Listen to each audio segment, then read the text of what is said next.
in our country, $5 million a year or more.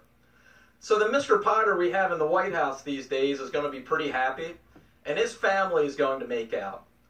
But the working people of Pennsylvania and the working people of America are getting stiffed. Income inequality is higher today than at any point in American history. Many Americans haven't received a pay raise in decades, in real terms. And here we have a tax plan that is going to take that existing problem and make it much worse. This is wrong.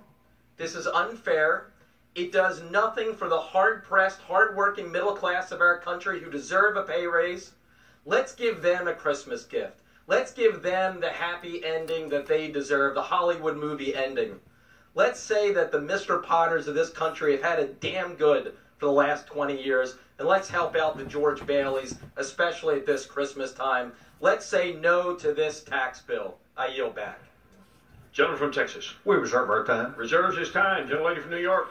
Mr. Speaker, I'm pleased to yield 3 minutes to the gentlewoman from Illinois, Ms. Schakowsky. Gentlelady from Illinois is recognized for 3 minutes. I thank the gentlewoman for yielding and also for her tremendous leadership. So here's, let's talk a little bit about the winners in this bill.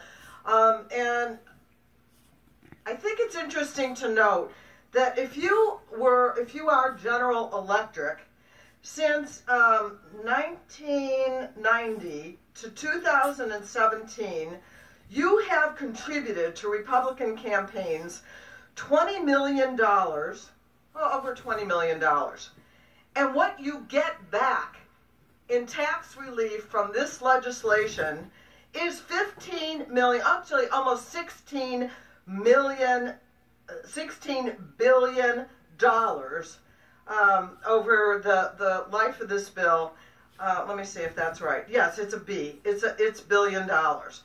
If you are Microsoft, you have contributed over $17 million, and you get back $27 billion from this tax bill. This is such a great investment for big corporations who have given money to Republican candidates over the years. But if you are not part of the country's wealthiest 1%, this GOP tax scam is a really bad deal for you.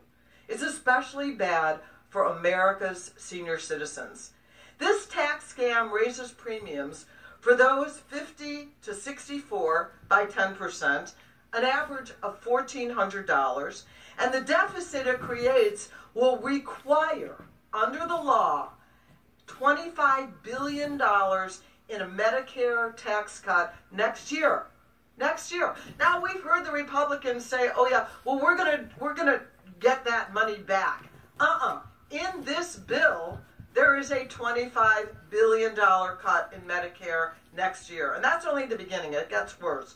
Republicans aren't even hiding the fact that they intend to use this deficit that they created, $1.5 trillion, as justification for slashing Medicare and Medicaid. They've said it. They've admitted it.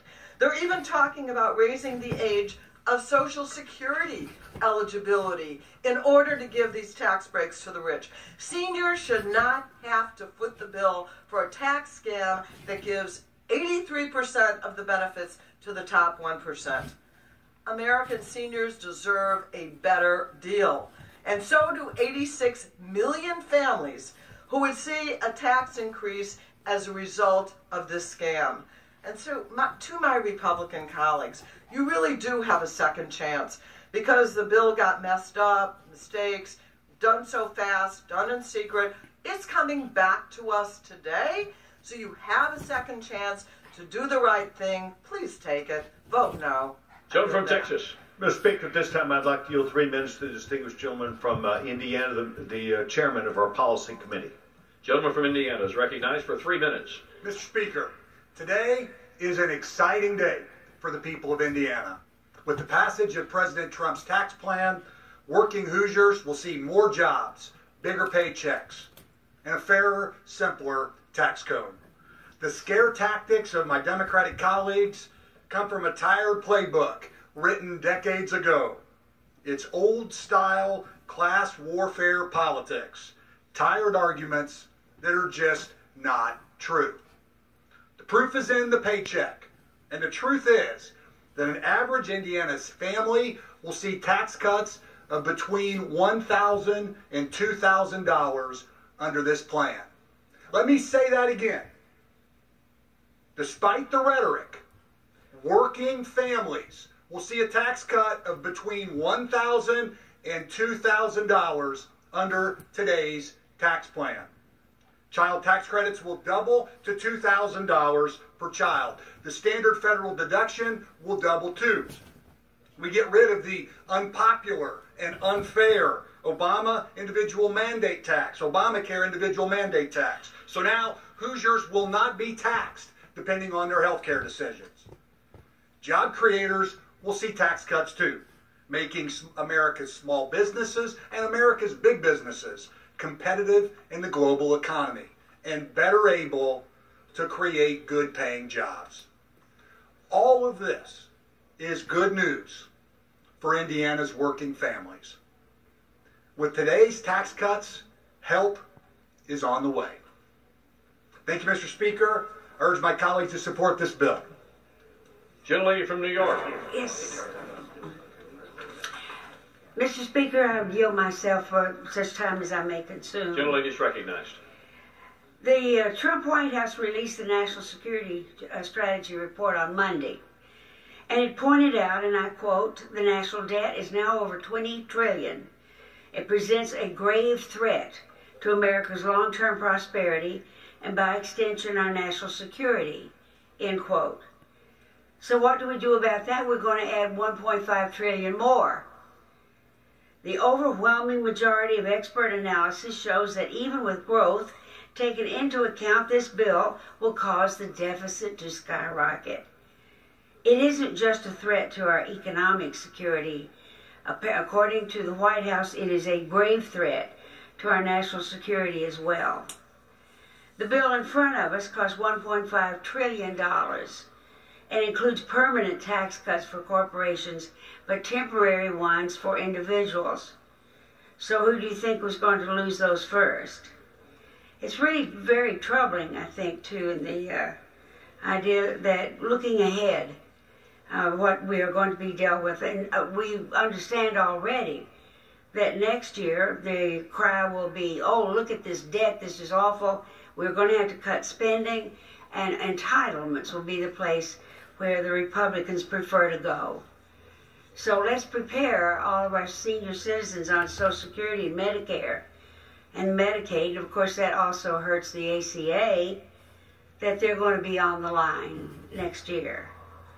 Future Congresses will be pressured to reject the budget gimmick and extend many of those tax cuts, meaning the true cost of the bill is much higher. According to the Nonpartisan Committee for a Responsible Federal Budget, the expirations and delays hide potential further costs, which could ultimately increase the cost of the bill to $2.2 trillion. I'm sure that my Republican colleagues will argue that growth will prevent the deficit from skyrocketing. But the CRFB reports that even with dynamic scoring, the total cost of the bill without budgetary gimmicks would be over $1.6 trillion and up to $2 trillion with interest. And that takes growth into account. As a result, our debt could exceed the size of our economy by 2027.